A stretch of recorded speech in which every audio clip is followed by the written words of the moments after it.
മിശിഹായ്ക്ക് സ്തുതിയായിരിക്കട്ടെ.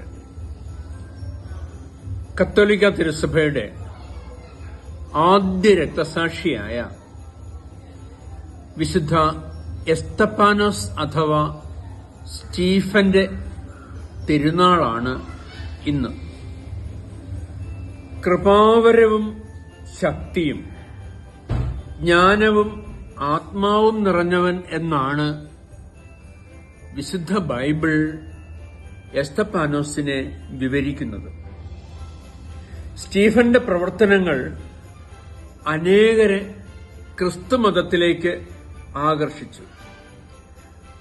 വാദിച്ചു തോൽപ്പിക്കാൻ കഴിയാത്തവണ്ണം ആത്മാവ് നിറഞ്ഞവനായിരുന്നു വിശുദ്ധ എസ്തപ്പാനോസ്.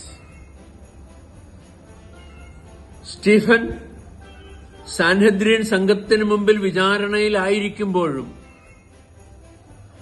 അവന്റെ മുഖം ദൈവദൂതന്റെ മുഖം പോലെ പ്രകാശിക്കുന്നത് ശത്രുക്കൾ പോലും കണ്ട് അതിശയിച്ച് നിന്നുപോയിട്ടുണ്ട്.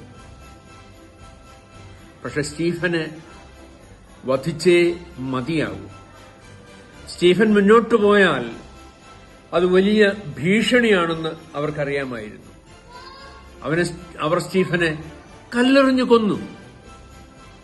പക്ഷെ മരണത്തിന് മുമ്പ് സ്റ്റീഫൻ കണ്ട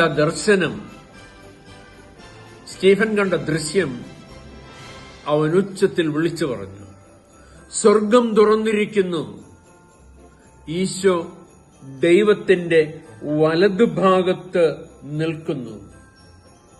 പിന്നീടൊരു പ്രാർത്ഥനയായിരുന്നു, കർത്താവേ, ഈ പാപം ഇവരുടെ മേൽ ആരോപിക്കരുത്.